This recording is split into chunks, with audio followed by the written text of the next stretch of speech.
All right, I think we can get started and hopefully a few more will pop on as we begin. I'm going to hand it over to Chinwesu, Research Associate at SPI to start us off. Thank you very much, Sarah. And thank you to everyone who's taking time out of your busy days to join. And especially thank you to our panelists. Yes, so like Sarah mentioned, good afternoon, and everyone, and welcome to today's discussion. My name is Chimuzo Okeke, and I'm a research associate here at the Smart Prosperity Institute. It's my great pleasure to actually help moderate one of the panels today in our discussion, which is titled From Trade to Training: How to Maximize Job Creation in Clean Growth Sectors. Before we start the panel proper, I'll just run us through some basic housekeeping notes. So the first one is to note that the event is being recorded, so anything you say will and might be held against you. No, sorry, I'm kidding. But yeah, the event is being recorded. So just bear that in mind. We will also send you a link to the recording and a follow-up email after this event, so you have it for your records. If you hear anything that you might have missed, you can keep that with you. As previously mentioned, today's discussion is made of two panels, and each panel will end with a 10-minute Q&A portion. Those will be moderated between myself and our able Director of Communications, Mallory Bertrand. We also invite you to submit your questions at any time at all during the panel discussions, not only during the Q&A session, but also throughout. So we'll moderate your questions as best we can and also try and respond to all of them and get to all of them as best we can. And so we're asking that if you have any questions, to please put them into the Q&A section and not the chat function. Right? I believe the Q&A function offers you some anonymity at least. And if we can't, we'll do our best to follow up with you to carry on the discussion via the email addresses you're registered with afterwards. Yeah, so I just outlined how to submit questions. That'll be through the Q&A icon, on the bottom section of your Zoom, should be the second button from your right at the bottom. If we have any technical issues, we'll use the chat function to inform you of any next steps. In the unlikely event that the webinar loses connection, we will email you with the new link to a new Zoom meeting to take us at a later date and time. Ideally, this will not happen, but let's stay ready. So now we can get started with our first panel. And what we're here to do is to explore the green skills that are trending both here in Canada and around the world. And so, to begin, I'd like to welcome our panelists, Efrem Bycer, who is the head of climate policy partnership at this little startup company called LinkedIn. Efrem leads their work on green skills and green jobs, looking at how climate change impacts the world of work and how the world of work must change for climate progress. And I'd also like to introduce Tricia Williams, who is the director of research and knowledge mobilization for the Future Skills Center, who's joining us today. And the Future Skills Center, mostly funds research and looks at how to help Canadians gain skills to thrive in a changing labor market. So please let's welcome Efrem and Tricia. Please say hi, guys. Thanks, Shinwizu. Hi. Hi, everyone. Nice to be here. Hi.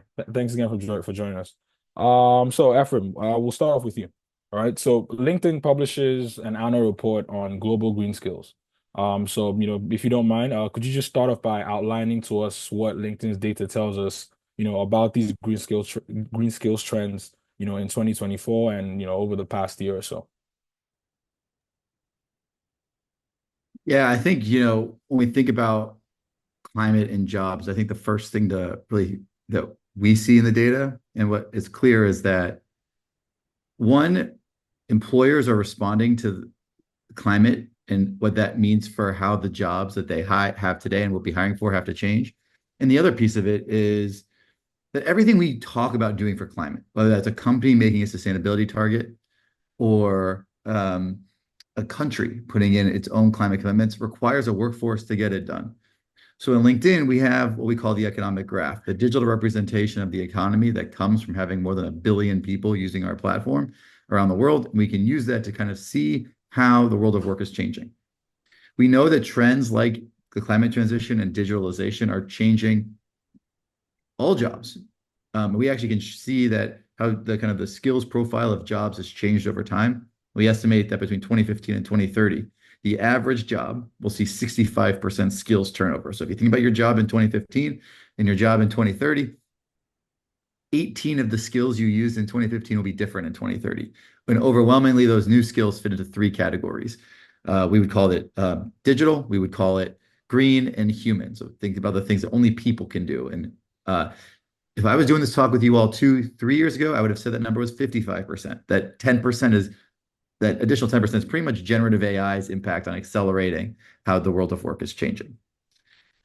Let's think really specifically about climate and kind of green skills, though. And I can tell you about a few of the key insights that we've put out there. The first is that just to keep up with employer demand by 2050, we have to double the number of people, the concentration of workers with green skills today. And basically what we see is a demand curve growing exponentially with a supply curve, those of us workers with green skills, growing fairly linearly. And that ends up being that the percentage of job postings that require green skills is growing twice as fast as the growth in workers who have those skills. And in Canada, that difference is 3x. So I think when we think about kind of the growth of that labor supply versus growth in demand, that delta is growing even faster in Canada. We also see that workers with green skills have an economic opportunity. We have a measure called the LinkedIn hiring rate. Think of it as a measure of how quickly people in different parts of the segments of the workforce change jobs. And workers who hold green titles or have green skills globally, the LinkedIn hiring rate for them is 55% higher. In Canada, it actually approaches 70%. And there are two factors that drive this. The first is that employers who are hiring for green talent often look to people who already have green jobs, who hold green titles. Now, that manifests itself effectively as poaching people who do the exact same job at another company. Now, that might be good for filling like a short-term employer need, but what we actually need right now as like a society and as an economy writ large is to bring more people into working on climate. And when you hire people who already do that job, we don't solve that problem. And the other part of it is we think workers who have a green skill, if you're a finalist for a job, the worker with the green skill is more likely to get it. And you think about that pretty clearly as like a software engineer who can think about measuring the energy requirements of the code they write as somebody who might be more likely to get that job today than a software engineer who doesn't think about that. And that's just a function of software companies are caring a bit more about energy today than they might have a few years ago. I'll just also say that some of the fastest growing skills around the world fall into a couple of categories. None of these will be surprising, but I think it shows the extent to which policy investments actually drive some of the, and what businesses are doing drive some of this. So the four categories that I think are worth noting are renewable energy, building decarbonization, sustainable procurement, and ecosystem management. And we can think about how each one of those is relevant to the climate transition, and especially in some of these emerging industries. I want to just call out a couple of them. Ecosystem management is both about adaptation and disaster planning. And in prior years, we've actually seen hazard communications be one of the fastest growing green skills in Canada. We can attribute that to some of the, around a lot of the wildfires that took place. But I think this ecosystem management is both a function of resilience planning, but also the fact that to deploy renewable energy, there's a lot more land management required. And so now if you're going to be deploying a bunch of solar or wind power plants, that just requires a lot more land to get the same amount of energy produced as, say, a coal or gas plant. And so if you replace a lot of the air pollution requirements with land management, think about erosion and engaging with land and animals. Arborist actually shows up as a fast-growing title in a number of countries around the world for that reason. So I'll just end by saying this, that these skills are not just growing in obviously green jobs. They are growing across all jobs because all jobs are having a greener version of themselves. And I look a lot about what SPI's research is. I see a lot of that coming through as well because a lot of these are industries that have been existing for a long time. They aren't necessarily brand new. There's a greener version of existing industries. And a lot of the workers who might be getting to work in them are workers who've already done something similar or have worked directly in that industry before. And so it's about how do you apply these green skills in jobs that may not be obviously green. I look forward to kind of hearing more about how this is showing out directly in Canada. We can share more about those insights because I think it in many ways, Canada is leading the conversation when it comes to what this transition looks like. Thanks. This is true. Thanks for your response, Efrem. Yeah, you touched there on the importance of transferable skills. But speaking of transferring, Mallory is now, she's now sorted out her tech issues, so I will be handing over to her to continue the hosting. Thanks for your response, Efrem. Mallory, you're available. Yes? Yes, I am. Nice. You can all There hear we me? go. Thank Yes, we can. you. Thank you for kicking us off, Chinweezu. And I thought I had a really great introductory joke that I was gonna give and had to delete it out so not to confuse you, Chinweezu. But maybe I'll see if I can slide something in later. Okay, so I'll just carry it on. So question for you, Tricia. Hi, by the way. Nice to meet you virtually. As low carbon sectors continue to grow in Canada, what skills trends is the Future Skills Center seeing? And what role is the center playing in addressing challenges and accelerating change? Well, thank you so much, Mallory, and to everyone here. It's a delight to be with you today. And there's nothing more I love than a conversation that's getting into some of these issues. And Efrem, so many of the things you were saying, I was nodding because I think that really tracks with what the Future Skills Center was saying, is seeing across our work. So for those who don't know us, we are a research innovation center that's about 5 years old or so now, that was tasked with skills innovation in Canada to prepare Canadians for the future of work. Over the last 5 years, we've done almost 400 projects, some of which are research, but a lot of innovation projects that are piloting new approaches to skills development, how to either upskill or reskill, or just looking at skills acquisition in a new way, and to challenge the Canadian system to prepare better for this future. And a couple of years ago, we identified this green skills work in partnership with SPI and also the Diversity Institute as a really critical area that wasn't being discussed enough in Canada. And in our scoping, we said, there's a lot of talk in the Canadian skills system, like education and training centers, about skills. There was more talk about digital really than anything green. And then when we started engaging in the climate discussion, we said there's a lot of discussion about climate, but these conversations weren't really coming together. And what I think is that we still see, a couple years after that we still don't have enough of a burning desire to really discuss green skills. So I'd say ecosystem wide, I'd say we have a bit of a situation on our hands. I don't think there's enough attention from different silos of policymakers into the cross collaboration that's needed to really solve some of these challenges. So for example, 2 weeks ago at the Canadian Climate Institute event, Michael Savia from Hydro-Quebec is saying we need 55,000 new workers by 2030 to build out the electrical grid in Quebec. But there's very little discussion, and I don't want to pick on one event or a thing, but there's very little discussion about, well, where are those workers going to come from? How are we going to build out the electrical grid? There is almost a belief in kind of this invisible labor market in Canada that the people will just be there, will open the immigration taps, which of course we're seeing some policy changes on that front as well now. So very, very little kind of, I'd say, coming together of those conversations. One of the other things I wanted to point out before I talk a little bit about what we're doing about this is that we're really finding that individuals are not upskilling as much as we probably would think they need to.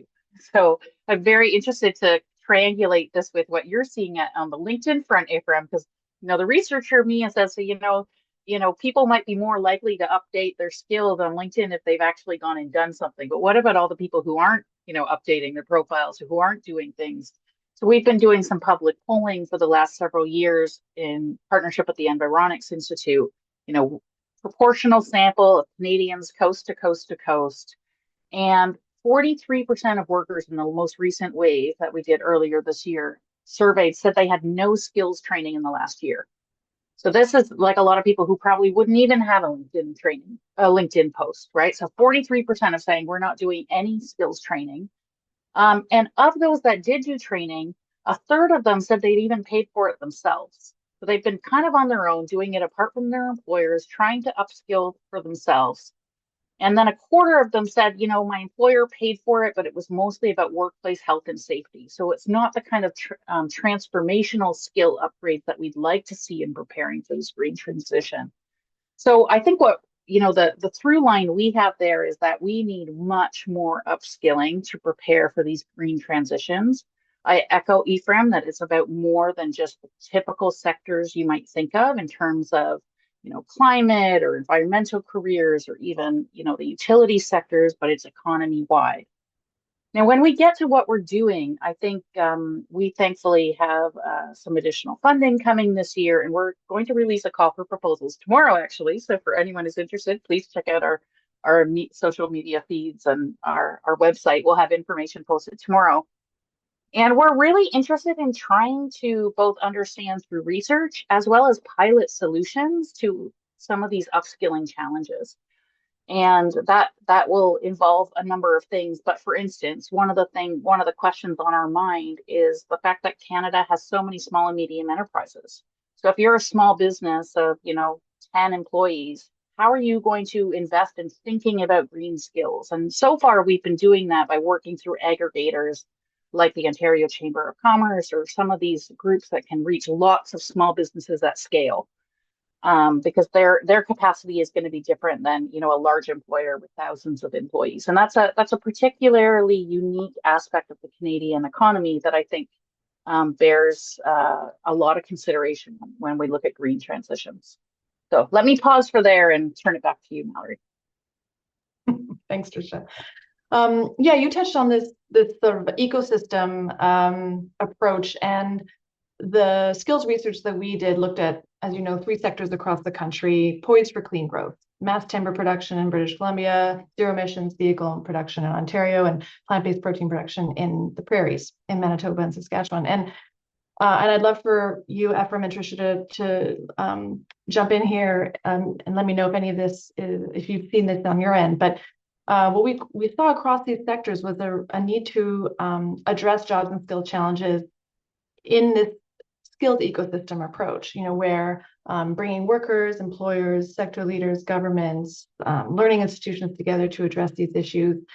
And these issues are by offering things like, training flexibility for workers that work around their schedules, for example, for agricultural workers, or offering more benefits to retain workers, improving public transportation so that they can actually get to their work, offering childcare, things like that. We also found that the career paths for workers in the green transition will also be very different from, their parents' more linear career path. They'll have to continually reskill, upskill. You've just touched on this, Tricia.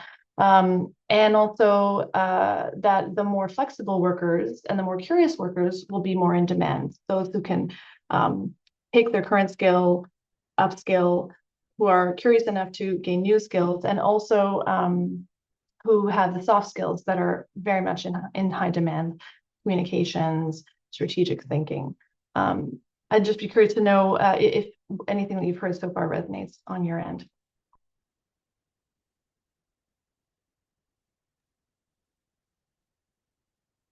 I think the short answer is yes. But I think there's like one thing I would say is I actually don't think this is unique to climate jobs. This is just the world of work in general. And one of the things that I've been stuck with is this idea that like how different are these jobs from jobs overall? And I actually think part of what these are jobs. And I think sometimes we maybe make them this special category of jobs, but like this is just where all jobs are headed.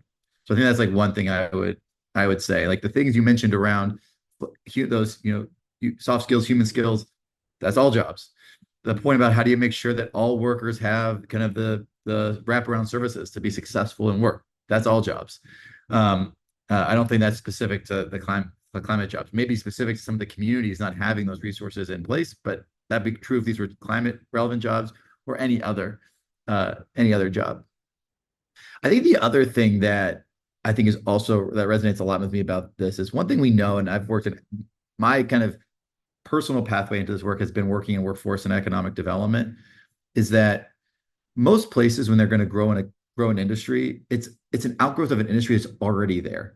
So you look at the regions of the country that you're describing, they already have kind of the foundations to be doing this work, whether it is existing experience with logging and working on the land in British Columbia, farming in Manitoba and Saskatchewan, or manufacturing, especially kind of with the kind of the greater Detroit proximity when it comes to the auto supply chain, and kind of also doing like final assembly. So in many ways, the fact that we're describing the way those industries are growing in those places relates directly to legacy industries that have been there for a long time, and respective strengths that those regions have, such that these are places that can draw investment and and one of the reasons they can draw that investment is because they have an existing workforce that does a lot of the analogous things, or things that are very much related. I actually thought one of the most striking parts of the SPI research is when I would go through kind of the titles or occupational classifications of the jobs that are most relevant in these, and be like, this job existed for 100 years. What we're actually talking about is this job changing. So, one of the things that strikes me, ILO put out this report that's like the climate transition will create 24 million net new jobs. And I think that's true. Maybe an underestimate, but I actually think the number that's really hard to quantify, but that we see just showing up in the data again and again and again, is many, many multiples more jobs will change. And so it's about having kind of a foundational competency in a variety of these things that we need, that our economy's needed for generations, and be able to apply those skills in this new kind of more relevant way in today's economy. And it happens that is going to include kind of climate conscious and climate relevant. Thanks, Efrem. Tricia, do you want to chime in? Yeah, I mean, oh gosh, I love a webinar with a good debate. All right, so that's great. No, I fundamentally don't disagree that you're saying there is a trend line here that's consistent with jobs are changing. I'm not averse to that. I do think there's something in Canada that is we have certain regions, and I say certain provinces, that are particularly like resource exposed or resource dependent. So for instance, oil and gas is really big to the Alberta economy, right? So then you get political discussions and policy discussions about the merits of, or trade-offs of, pursuing a clean economy targets and so on and so forth. So I do think there's something really critical about like situating what are the areas that are poised to grow to provide those economic engines, aside from the ones that might be in decline or shifting, right? Because I think like I was in Alberta last week, and the Alberta government is pursuing a specific policy objective, which is around carbon neutrality at the end of, like, balancing it out, but they will still be pursuing oil and gas as a sector of employment. We've done quite a bit of work as well with the Johnson Toyama School of Public Policy in Saskatchewan and the prairies, and I think Jen from CARC in the next panel can talk more about this as well, of like the importance of agriculture and the resource dependency of agriculture to the Canadian economy. So I do think it's a particular area. The last thing I think I'll say maybe on the place-based approach, which I do think has not been picked up enough as much as we need it to. One of the things I think that is a little bit difficult to driving change in this area, not difficult, it's just part of the landscape, is the idea that, skills, education, all of those things are areas of provincial and territorial jurisdiction. So the provinces, run their programs at the provincial government level. And we also have a lot of federal involvement in, some of these climate decisions, and that's sometimes an area of federal policy. So you have to, navigate that as policy options in terms of how do we navigate that going forward. I think the best opportunity for success and real change involves tackling that at municipal, regional levels, right? Tackling real problems through real opportunities and saying we have a shortage of people in this sector. We have these people with relevant skills and relevant experience, and we can help them make those transitions. And that's the exact kind of research we've done. For example, we worked with Calgary Economic Development to pilot an approach to moving people from the oil and gas sector, which was in decline at the time, into new jobs in the tech sector. That's traditionally been a little bit hard, right? To get employers to say, oh yeah, you've been working in oil and gas, but we see you have a future in tech, and the 6-month program is going to get you there. So I think it's about smoothing those pathways, making the opportunity cost lower on individuals, that they can see a future for themselves, and just helping the labor market sort out who needs to be where so that we can drive these engines of growth. Yeah, thanks for your insights.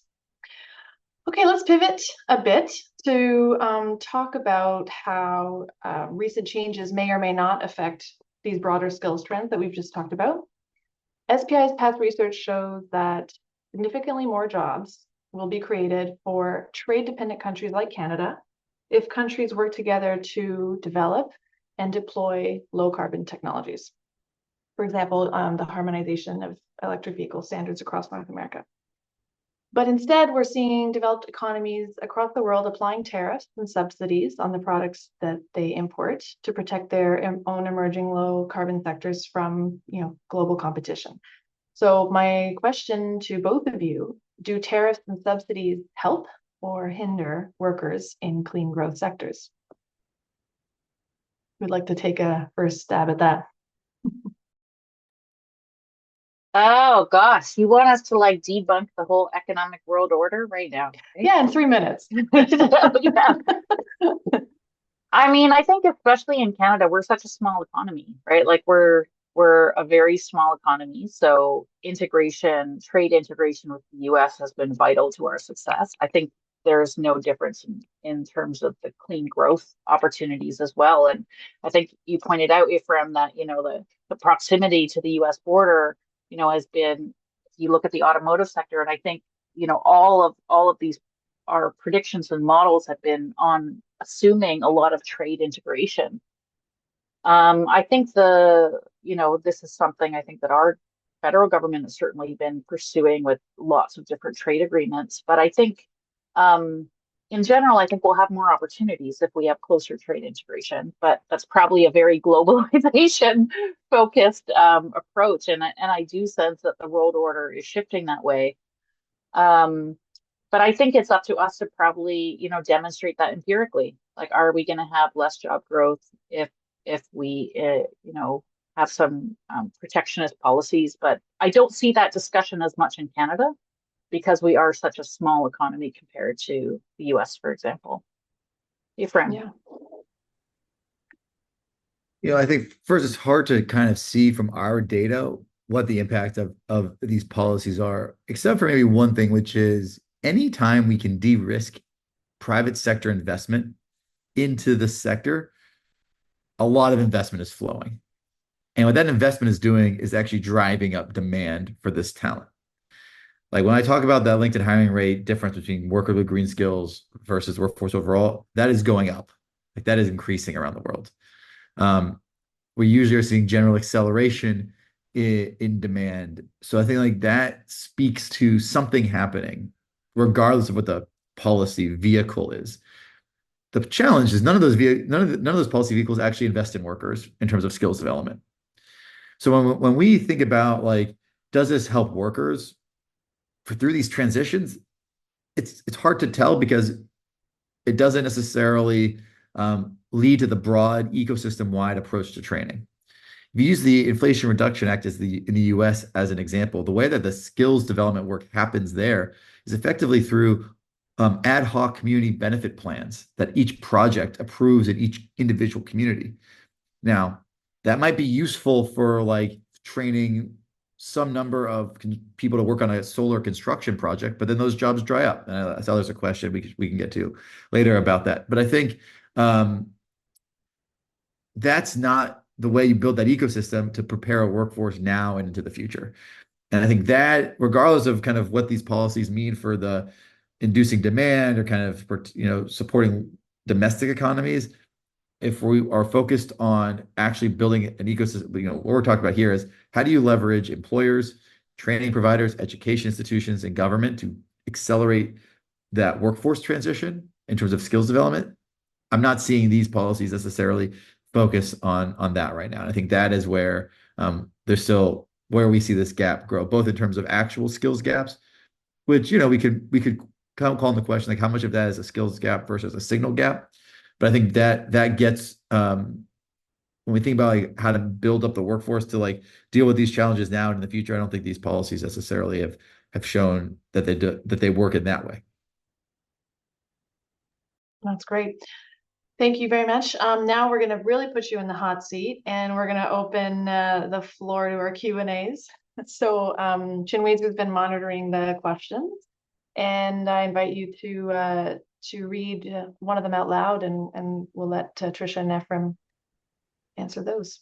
Yes. Take it away. I'm sorry. Yeah. So thanks for your responses so far, guys. So based on some of what you've said so far, I'm just looking at one of the questions here. All right. So the question is from your research and the data you have, is there much of a difference between green skills and other kinds of skills? And you touched on this briefly, so if you could expand on this. So is there much of a difference between green skills and other kinds of skills, or is it just a case of applying pre-existing skills to, clean economy sectors, right? So zero emissions vehicles or heat pumps, something like Yeah. that. Yeah. So LinkedIn has 35,000 unique skills within our skills taxonomy.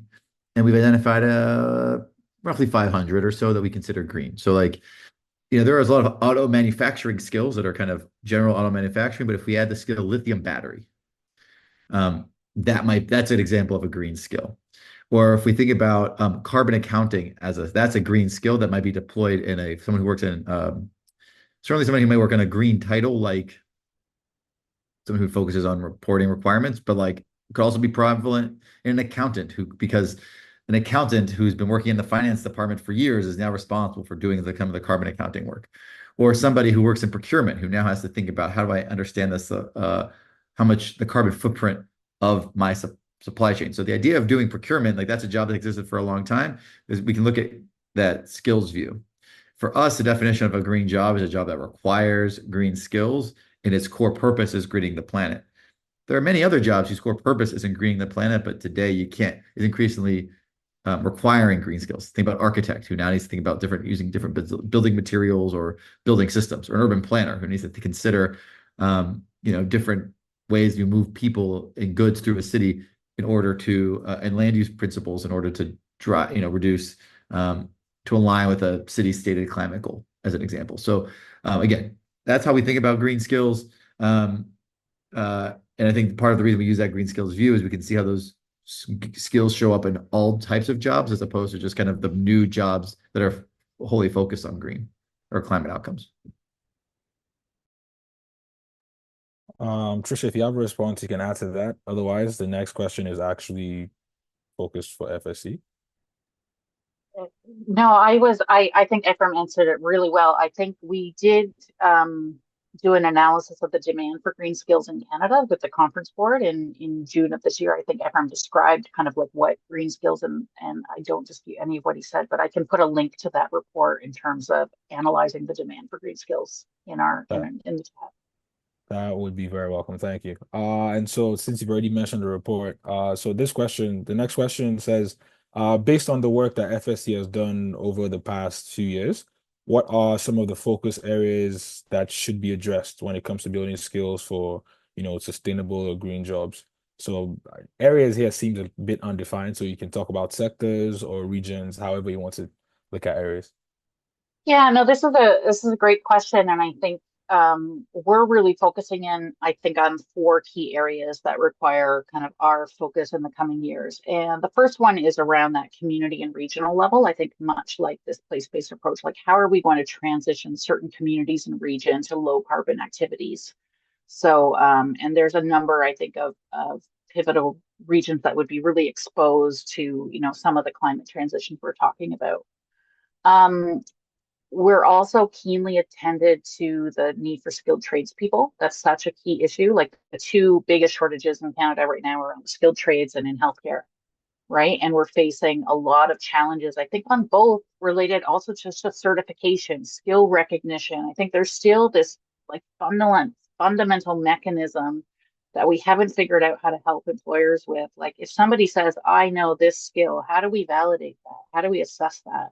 And people are still looking for like simple tools or assessments or ways of, and like, I know everyone wants an easy fix to this, but so we're very much attuned to the issue of recognition and onboarding of skilled tradespeople. Although I will say that we've had a really, really fruitful partnership with an organization called Skill Plan.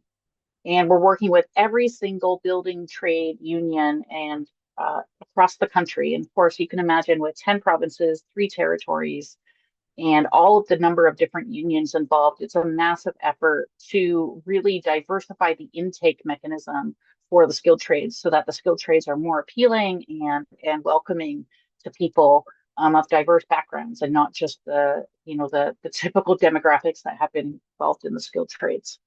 The third one is really, I think, answering that question around diversity and inclusion and thinking about who is involved, who stands to gain and lose from these transition pathways. Of course, we have really important reconciliation with Indigenous peoples issues to consider in Canada when it involves any kind of resource development or transition pathways.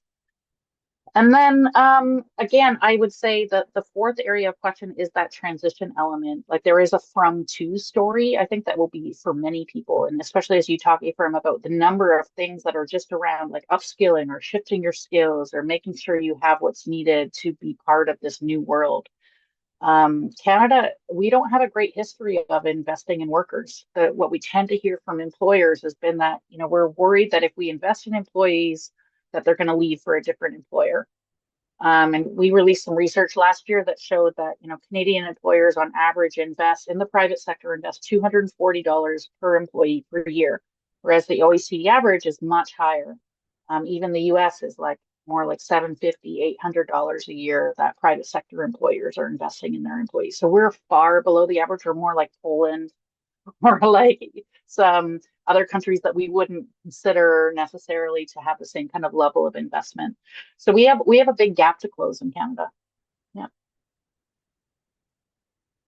I see. You guys keep on transitioning to the questions that are already sent here because one of the ones that's here is asking about in terms of green skills development, right? Since we already touched on it, and Efrem's mentioned that I mentioned that LinkedIn has universal data. Yeah, so in terms of green skills development, how much, how well or how much does Canada compare to other countries, right? So you already kind of touched on Poland and parts of Europe. I know it's hard to avoid American comparisons, but we will take those here as well. So yeah, just in terms of whether it's the ecosystem or the on-the-job training, how well or poorly does Canada compare to other countries? I think the way, at least what the data tells us, is Canada's workforce tends to have a higher concentration of workers with green skills than like the median, which is good. Demand for green skills is higher than the median and growing faster than the median. So I think is where that just says I think a lot about the Canadian economy. I think from a policy level, Canada has explicitly actually put things on paper. Now, obviously, implementation is where we don't want to get stuck. But the Sustainable Jobs Plan, in many ways, when we think about some of what LinkedIn's own policy recommendations are around signaling that workers and jobs are part of the enabling environment for climate action, for actually bringing together. I think, Tricia, the way she started off is like what we see all the time, which is workforce and climate people don't talk to each other very much. And creating spaces where those groups have to get together at the labor market level. What I mean by labor market is like a region that is a labor market shed, commute shed, whatever you want to call it. That's really important, and the legislation at least calls for those things. I think this other question around what about workers who are in declining industries? The legislation has that written in it, and it also has a lot of the kind of on paper again the inclusion to deal with the gender gap, the gap for Indigenous populations, and to include youth in this. There are a few other countries on Earth that have something like that adopted as policy. I know the implementation has not gotten there, but I think that is, a lot of the things we would look for in these types of policies are there. But I think that is, so that is could be helpful for Canada. Are we doing better than we think? Is that what you're trying to tell us? That's really heartening. And also there's so much more to do. Well, and I think this is the point, which is just because we have all this stuff on paper that we've said these are things that matter, obviously putting money behind these things is really important. Kind of building in the the resilience for these initiatives and programs through political transitions is really important. And those are all things that I think a lot of countries are dealing with. I'm headed to Baku for COP29 in a few weeks. And a big part of what we want to see countries do, including Canada, including the US. And the developed economies aren't as good as a lot of the developing economies actually at kind of calling out the economic opportunity of this transition that says we have to invest in workers to create jobs, to realize that there's an opportunity through this. So I think like that is something we also think should be having. But it's hard to say if you're doing better than you think. It's more about there are also people like, I think in the US, there's a lot of very positive attitude about the IRA, but we know that like it does a lot to the demand side, but now we got to find where those workers are going to come from. So I think it's that is a challenge, but these are, how these different policy tools may, at least on paper, are showing up. Yeah. So we have time for one last question, which is, kind of around a messaging or really, right? So, given the current political climate, right, and, some of the varying levels of denialism or responses to climate emergencies, how best should we be selling, green or clean economy careers to the existing workforce, especially, younger people, right? So 16 to 24, 25, especially to avoid, to avoid of being over reliant on temporary labor, for example, right? So again, the question is, how best should we be selling green or clean economy careers to the existing workforce, with a focus on young people? Well, the first thing I think is we don't need to sell it. Like this is just the way the world is. Like I think it's about helping say, and I point back to some of the comments that Efrem made in your opening remarks, right? Around like this is how the world is changing. The same way you're going to need to know, be familiar with AI and be familiar. It doesn't mean need to know how to code, but I gave a talk to, managers in a very large global brand and their Canadian network of managers. And I said, you should be having ChatGPT open on your desktop and experimenting with it. You should be thinking it through like the business models. In the same way, we have to have people incorporating, sustainability concerns and supply chain concerns and thinking through even in ways like maybe can't even imagine yet. But I think like the one thing I think that is clear here for young people is around the career guidance and planning. And in that way, I think, we still have this fundamental issue in Canada that our labor market information tends to be a little bit siloed in different provincial kind of databases and silos. We unfortunately haven't made that really clean and easy for people to navigate. We've been doing some pilots with, for instance, a private company called My Blueprint that supplies the career guidance software that most high schools use across the country, and making sure that they have really good labor market data that feeds into their software platforms so that young people can make really informed decisions about where the future and where they find themselves. And I think, like Efrem said, this is about reinventing the skills within jobs. It isn't necessarily whole new jobs.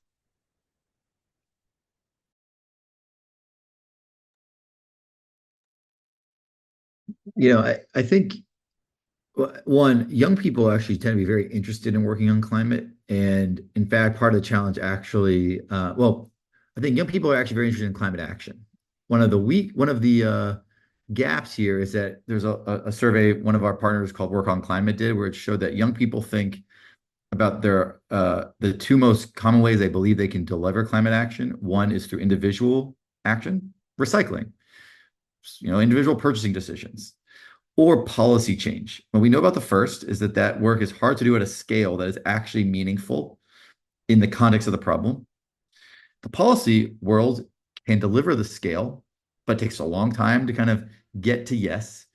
And even then, the compromises you may make along the way may not deliver the intended outcomes at the speed and scale we're talking about. Now, there's something in the middle, which is the world of work, where there is a higher degree of confidence in delivering on climate targets and principles, and many points of leverage. Think about if you work in a company like a supply chain, and you can actually work with an entire network of suppliers to, improve their emissions footprint and reduce reduce waste.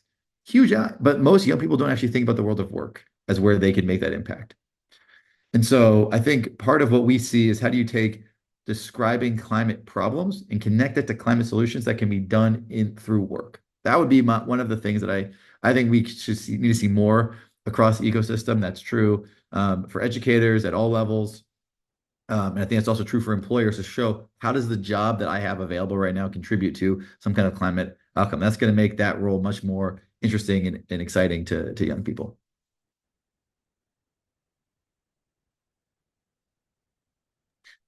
Thanks a lot, Efrem, Tricia. Wonderful answers as usual. And I'm really thrilled to see all of the questions that have been submitted. I'm afraid that's all the time we have for this panel. So again, thank you to our attendees for your insightful questions.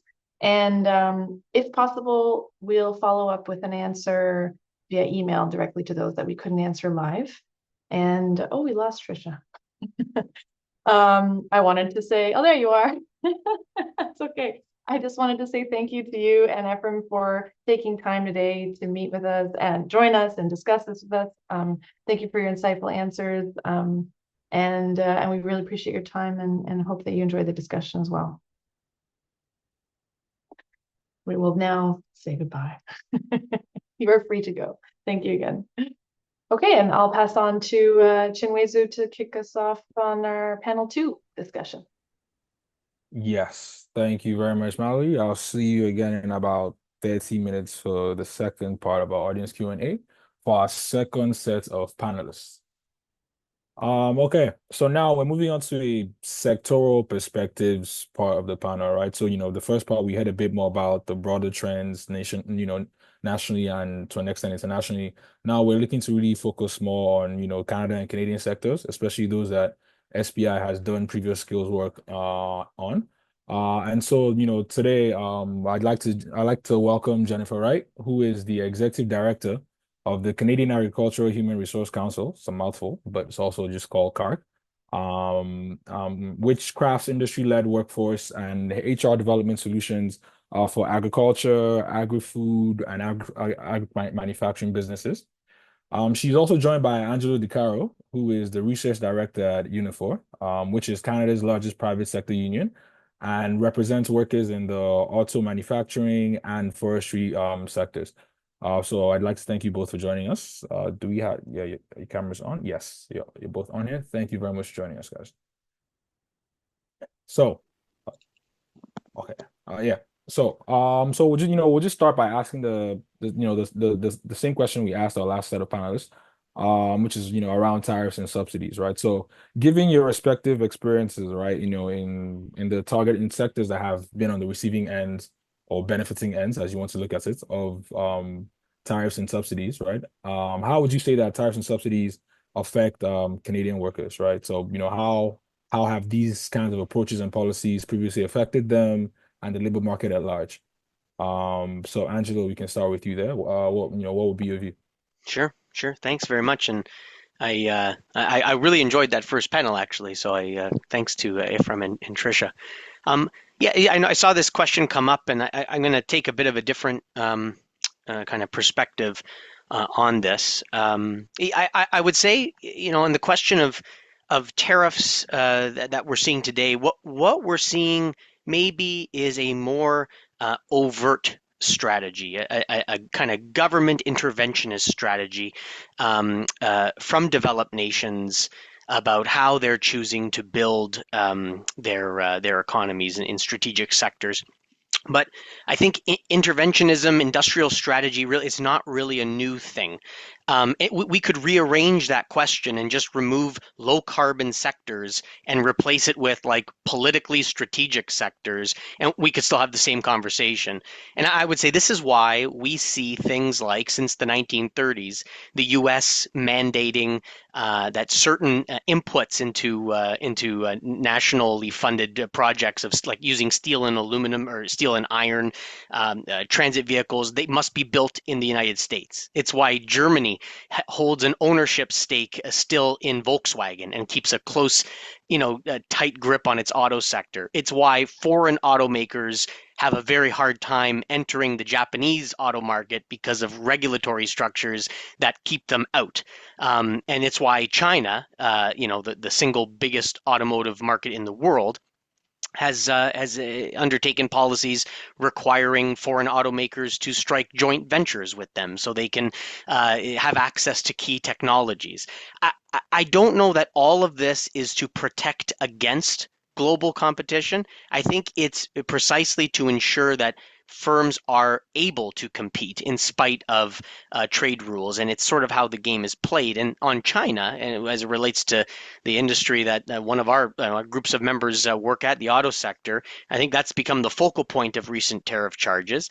I think China has had a very intentional way of developing its economy. It's a model that blends supply side production incentives, low cost production, and access to export markets. It's developed strategically with foresight. They saw more than a decade ago that some of these key low carbon industries were going to be much needed. New energy vehicles were one of those industries. And just to give you a sense of like how effective this sort of state plan process is, I mean, you take BYD, which is the most notable Chinese automaker right now, the largest EV maker in the world. 20 years ago, they were a cell phone battery manufacturer. That shows you the amount of power that comes through this sort of state-directed approach. And this matters to workers because a lot of workers work in the auto sector around the world, about 14 million of them, including many in Canada, including many in the United States. When we talk about getting to net zero, making these transitions, it's important that we understand how we have to be more engaged in giving workers the answer to what comes after this. What does this transition look like? Right now, we've seen major investments in the EV space. We've already seen a lot of havoc created for auto workers, with thousands and thousands of workers unemployed. More than a dozen UNIFOR facilities in the parts sector have closed since this transition has begun. This all leads to questions about the quality of jobs that come out of the other end of a transition. It also raises questions about the political viability of a transition. And if we're not responding to the questions about, well, what does it mean for me and my job if we make this transition, we're missing a huge piece of this puzzle. And I think, on the question of trade, this is about making sure that, our investments that have been made in Canada will be seen through in this early stage of development. And if we follow the same playbook that has sort of dismantled the auto sector in North America for the past 20 years, I think we're going to be in big trouble. These jobs will not be here. So it's understandable, the approach. I see. Thanks for that, Angelo. Jennifer, I can repeat the question if you like. Sure. Yeah. So essentially, it's so just I give it from your perspective in the agri-food manufacturing subsectors, how would you say tariffs and subsidies, affect Canadian workers, and how have they previously affected them before, and just in the labor market there?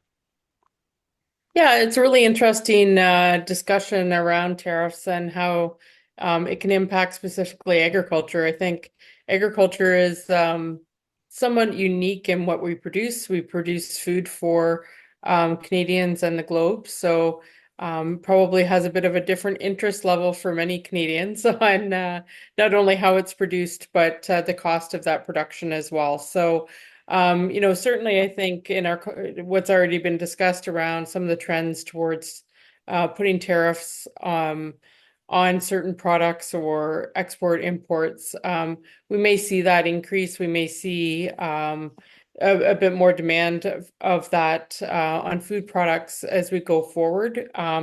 But for agriculture, I would say that it's doesn't really help on the Canadian front, because really what we're looking at is ways to have subsidies that can help Canadian agriculture producers implement new technology, implement new ways of doing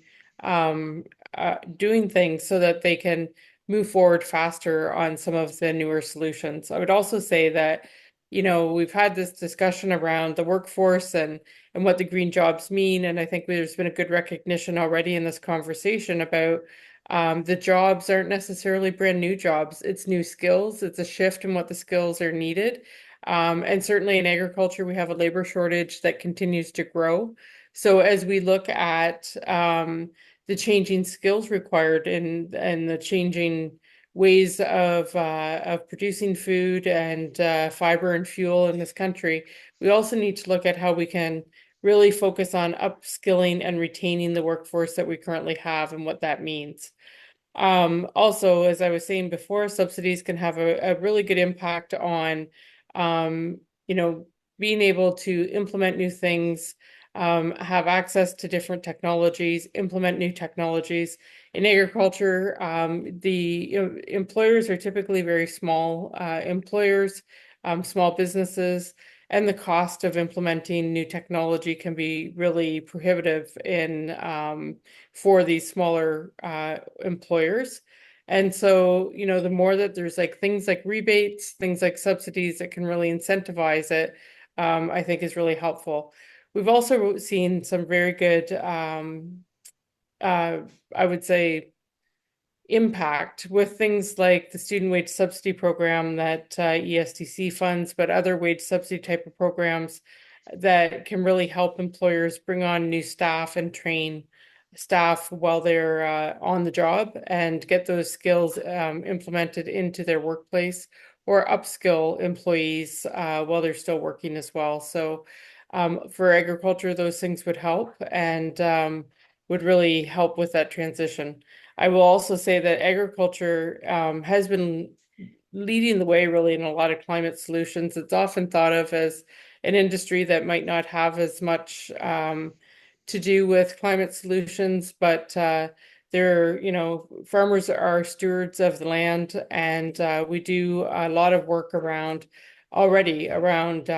carbon sequestration, grasslands, water conservation, and things like that, and continue to really push things forward in implementing new types of technologies, but also new types of the way of doing things, I guess, in order to ensure that we're moving forward in a strong climate environment.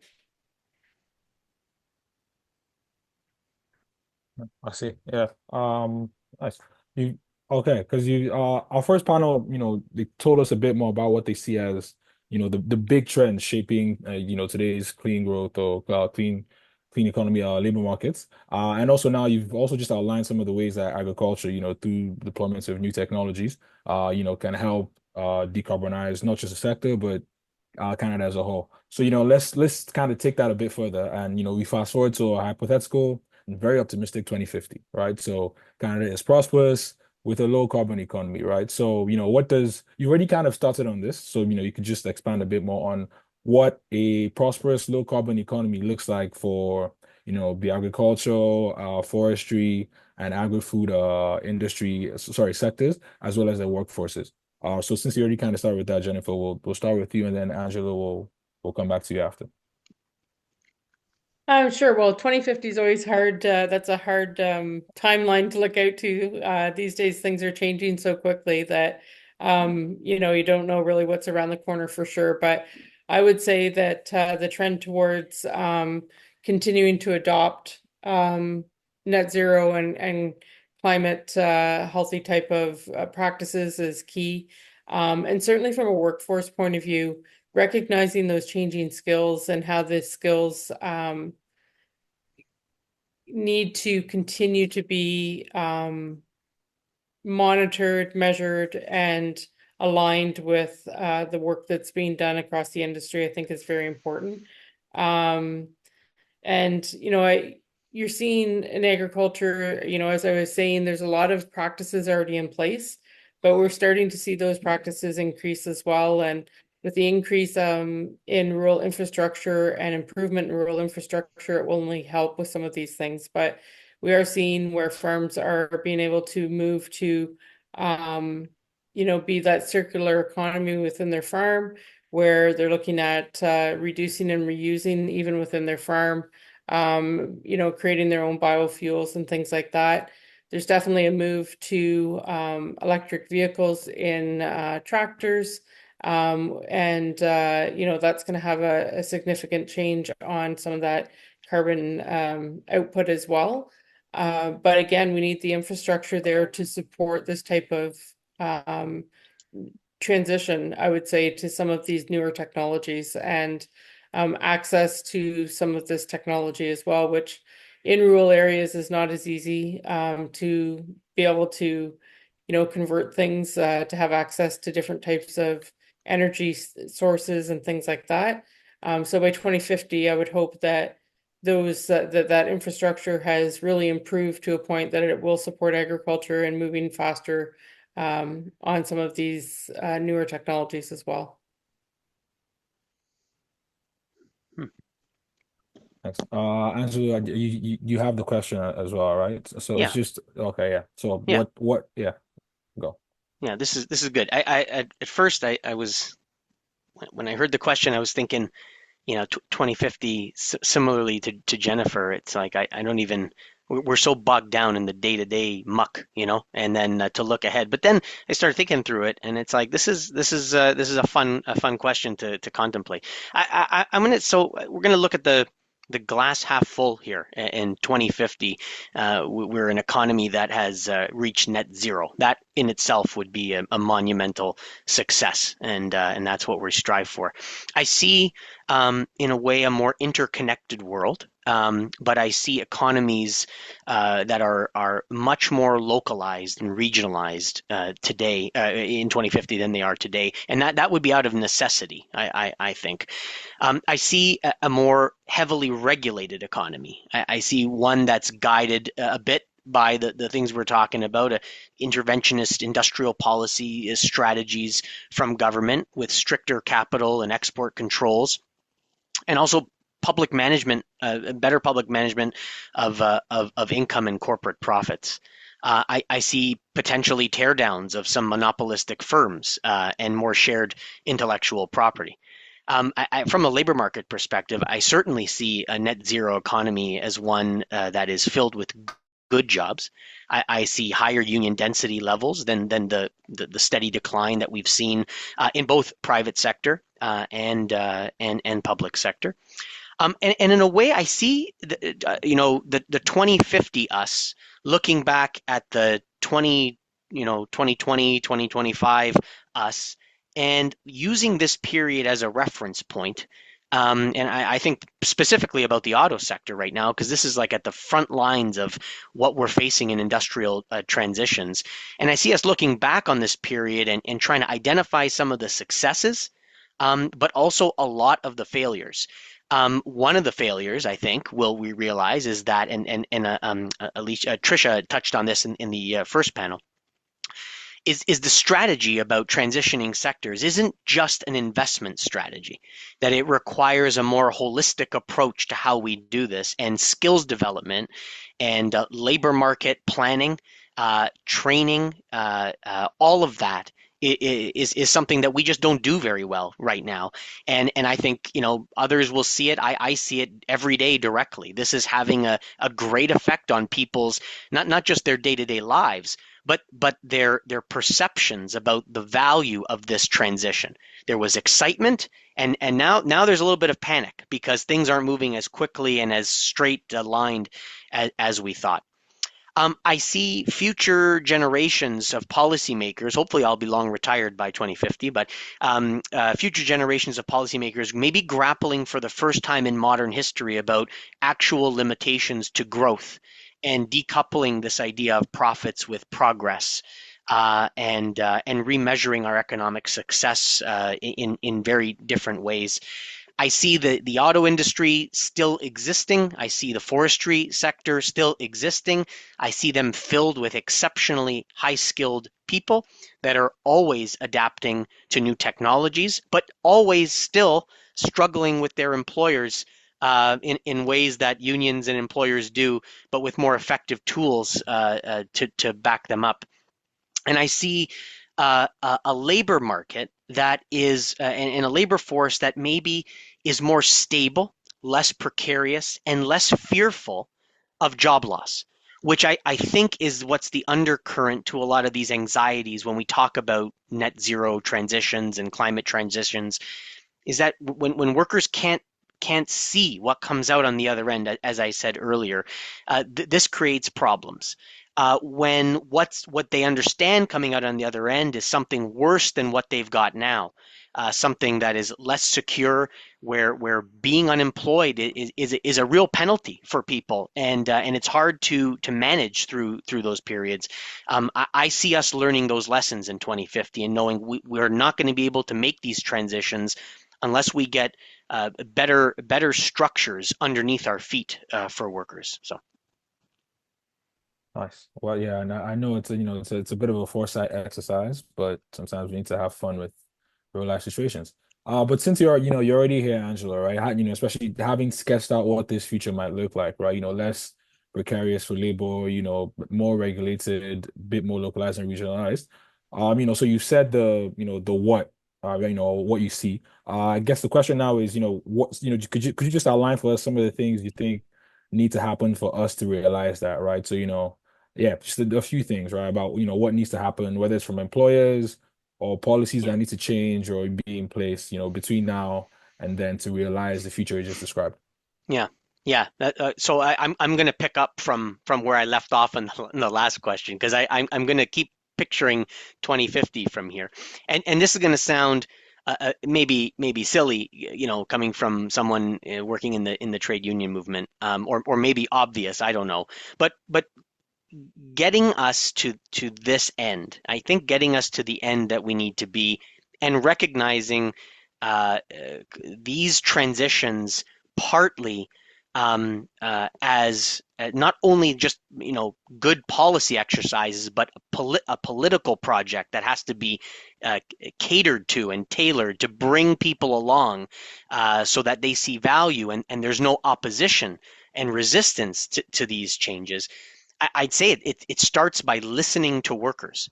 And when I say that, I do picture employers, and I picture governments. And it's funny because I find that it takes a lot of time, often, for governments to realize that unions and workers can be very astute in identifying challenges and political minefields. I think it's hard for some governments to accept this fact, but there's proof to this. I'll use the example, just going back to trade. The free trade era that really got its roots in the 1980s, I think, was an example of this.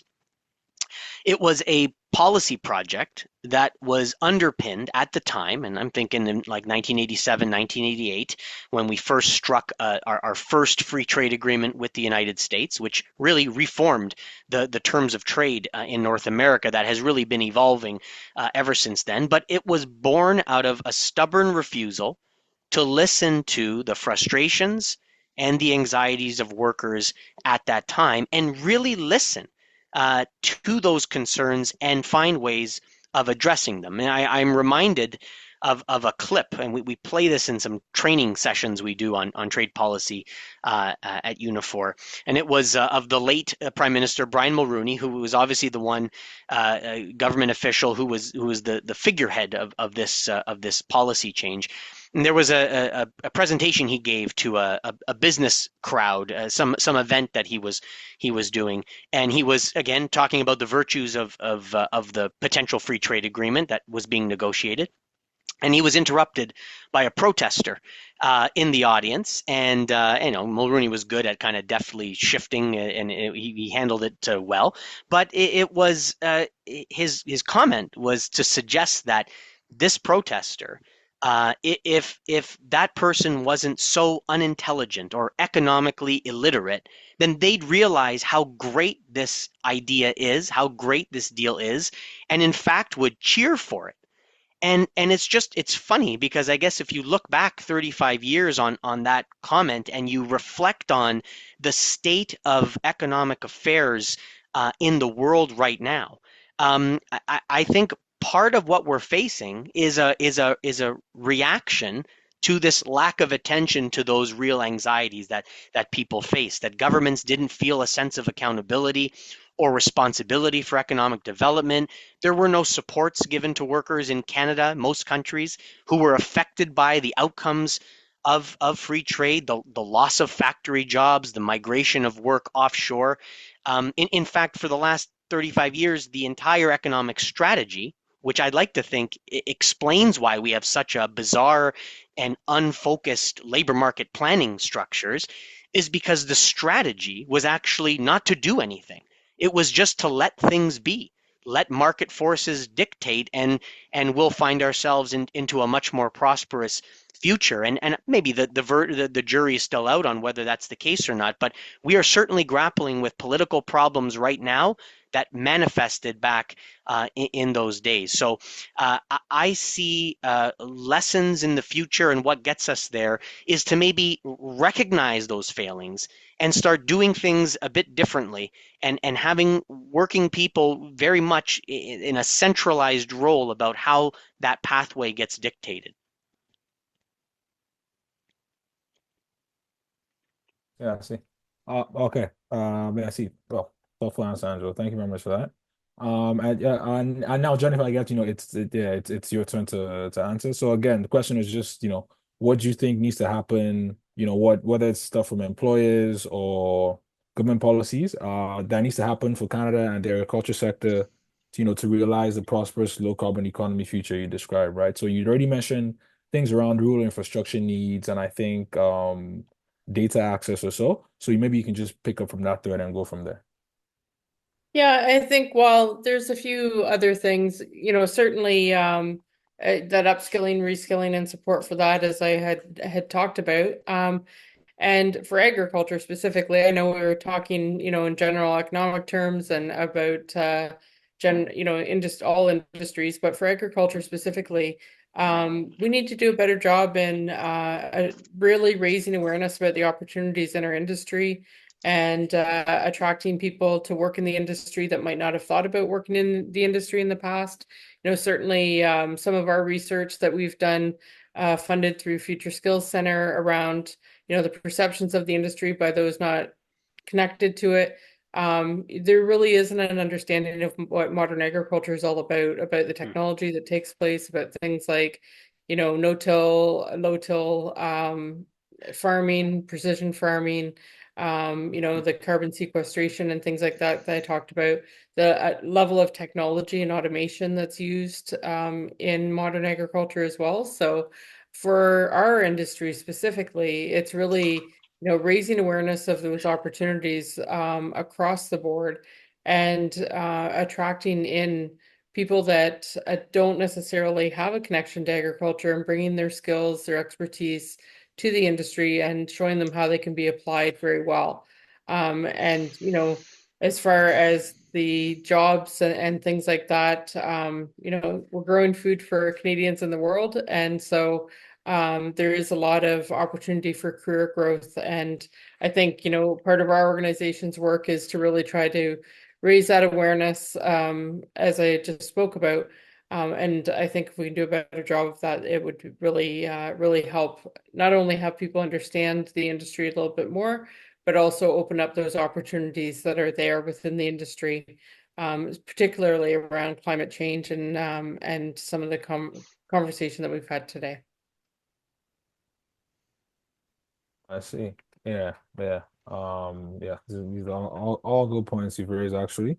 Yeah, especially around the need to raise awareness, right? And so in some of our work before that, we did also on the auto sector, same thing happened, right? People think it's their grandfather's plan, so to speak. But yeah, there's been a lot of change. So yeah, raising awareness, especially among youth, is an important issue. So thank you very much, Jennifer and Angelo, for your thoughts. Insightful stuff, right? We all drive or take taxis and we all eat. So, it's stuff that we need to know about. So we'll now have a short, Q&A session answering some questions from the audience. This time with Mallory doing them. So hi again, Mallory. Hello, I'm back. How's it going? You've been Great here. conversation so far. Yeah. Before Very I get proud. started with the first question, I just want to invite you to fill out a short survey at the end of the call. This is for our attendees. It'll just give us some feedback on this discussion so we can continually improve our content in our events. And I know everyone loves filling out surveys, and probably, you don't need to be bribed to do it. But for those of you who do fill it out, we will include the link in the chat at the end of this call. For those of you who do fill out the survey, there is a chance for you to win a $250 gift card. So I just wanted to squeeze that in before I carry on. Okay, so our first question here, the relative lack of investment in employee training across Canada by employers. This was mentioned in the last panel. What role can unions play? So this is, I think, more for you, Angelo. What role can unions play, are unions playing in changing this? And how can workers and employers come together to push this forward?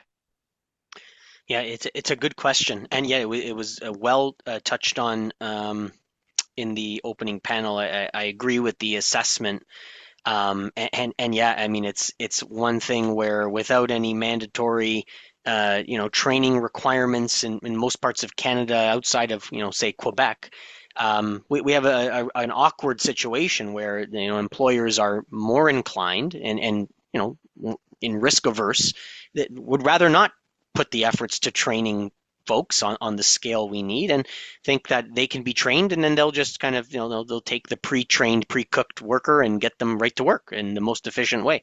So that we definitely see this.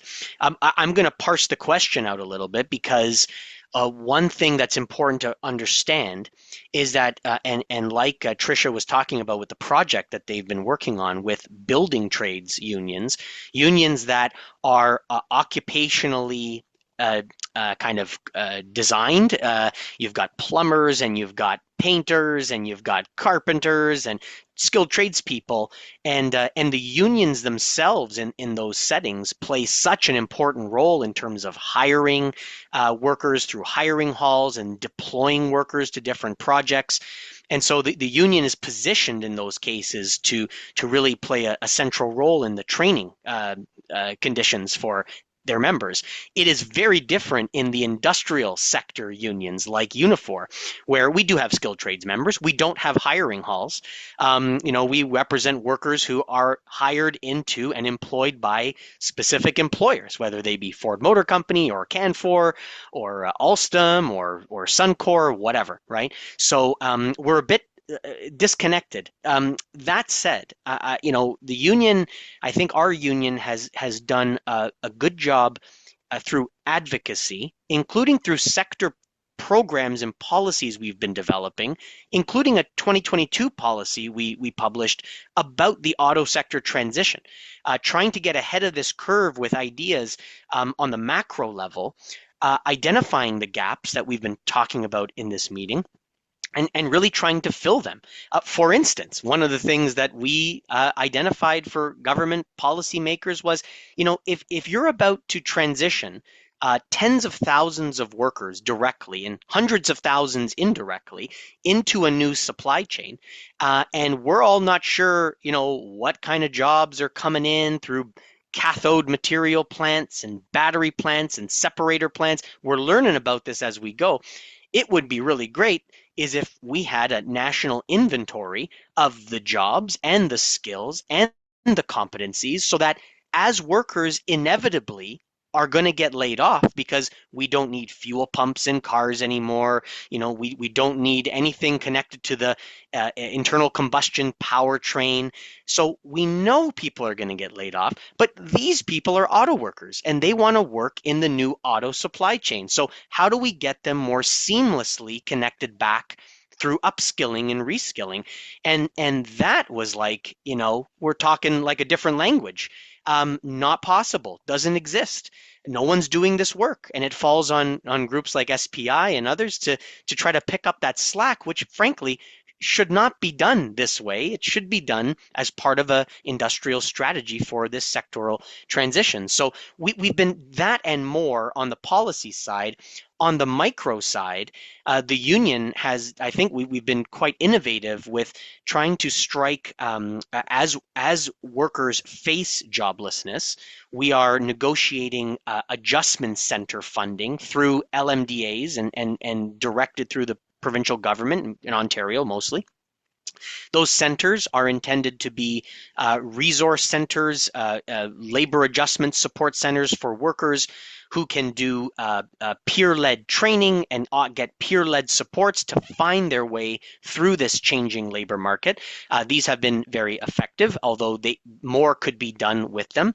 We've also partnered with institutions like community colleges. In the case of Windsor, if folks, I don't know, whoever's on the call are familiar with Windsor, obviously big auto sector town, a lot of auto sector job losses, but thankfully, because of the supports that the federal government and the provincial government have provided, we're landing new investments in greenfield facilities like a massive battery cell manufacturing plant and dozens of supplier plants around the area.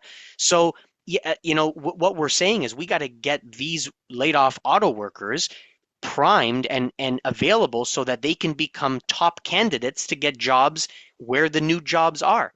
And I hear all the time, I sit in meetings with officials who are pulling their hair out saying, "Oh my goodness, we're going to need 25,000 workers in the EV supply chain, and where are we going to find these workers?" It's like, well, we calculate we're going to lose about 50,000 because of the transition.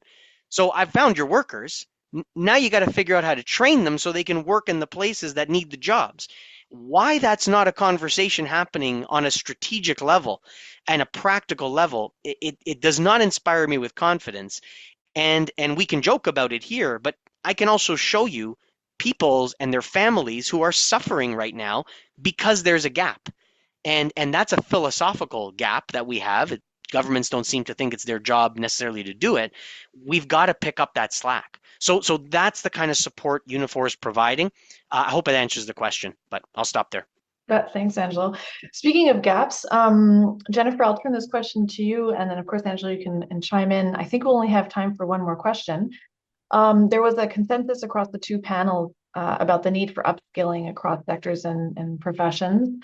And in terms of agriculture, what do you think, Jennifer, needs to happen between educational institutions and employers in the ag sector to come together and enable this upskilling? Yeah, that's a great question. And certainly our organization is doing a lot to connect in with post-secondary institutions, colleges, and universities. Not only though in those agriculture programs, but making connections with other programs, technology, environmental science, engineering, whatever it may be, to really try to connect with the students to raise awareness about the opportunities in the industry. So that's one way. Another way I think would be to really, as we've talked a little bit about in this panel already, the value of collaboration and the value of making connections regionally, provincially, whatever it may be, in supporting what those needs are in the area and how to attract and retain that workforce that meets the needs of those skills, I think is really important. And some of that also has to do with fostering environments where training is supported. So, how do you foster an environment where you're bringing in people that may not have the exact skills that you need? Agriculture is a great example. They may have the skills that they need from a technology point of view, maybe not as aware about, working on a farm or working in an agriculture environment. That's one thing, but in other areas are, you have the right type of skills, but you just need to align to the industry that you're working in. So regional collaboration between training institutions, employers, local governments, I think is also very important. And, again, we've talked about this misalignment and information misalignment and the data, labor data that's out there and not that real strategy. We're working very hard to at least get that a bit more clear from agriculture and food and beverage manufacturing point of view through a national workforce strategic plan. But a lot of that has to do with making connections with those that might not feel they're directly connected with workforce development. And with our national workforce strategic plan, for example, we talk a lot about rural infrastructure. We talk about things that may not necessarily feel like they're directly aligned with supporting a workforce. And then when we talk about it in that bigger picture and how it can, really support not only the economy, but the workforce that's in your area, then it becomes like, oh yeah, now I see my role here. Now as an economic development board, I see my role in this conversation or whatever it might be. Now as a local trainer, even, post-secondary is one way, but as secondary students, whatever it might be, making those connections with people coming into the workforce, and then people, as we've talked about, that are already in the workforce, and being able to support that on-the-job training or that upskilling is very important. Thanks, Jennifer. We have 2 more minutes. Angelo, can I challenge you to a quick reply? I'd like you to get in your answer here if you can. Oh, sure. Sorry. What question Yeah, this am I one was responding to? this one was just the same one that Jennifer just responded to about the need to upskill across sectors and what do you think needs to happen between institutions, unions, employers? I know you Yeah, touched upon this a little bit, but got it. yeah. Look, I'm not. I think it was well said. There's one element I just want to bring into this conversation, and that is ways in which operationalizing the collaboration that I think is certainly necessary between different stakeholders among governments, employers, unions, and others is the dismantling of what used to be sector councils that were trilateral, and their effectiveness at the federal level maybe is something that can be interrogated. But the idea that there needs to be these platforms that partially are about information sharing, partially about planning, they could be expanded to do more, but these don't exist anymore, and our prior federal government, I guess, through cost-cutting measures or whatever, decided that these were not necessary. We used to have about 34 of them operating in Canada. One of the things I think we'd like to see is maybe a rethinking about the role of these tripartite councils, but really re-implementing them in the spirit of a more of a social dialogue, better labor market planning. I think that would be one way of really flexing muscle on this collaboration issue. Thanks, Angelo. I'm really sad to say that this concludes this Q&A session and today's panel discussion. I really want to thank all of our panelists today for your time, Jennifer, Angelo, Efrem, and Tricia, if you're still on the call here, for taking the time to share your thoughts with us today. I found it really engaging and insightful. And I know the SPI team, I speak on our behalf when I say thank you. We've taken notes. And a big thank you to all those who attended for what we hope was an engaging and inspiring conversation for you. Again, we encourage you to share your feedback of today's webinar discussion and the topics we covered by filling out the survey, which again, you'll find in the chat function. Thank you in advance for sharing your thoughts. We really do appreciate it. And lastly, be sure to sign up for our newsletter, also in the chat now, to hear about future webinars like this one and stay up to date on SPI research, news, and events. Thanks again, everyone, and have a great afternoon.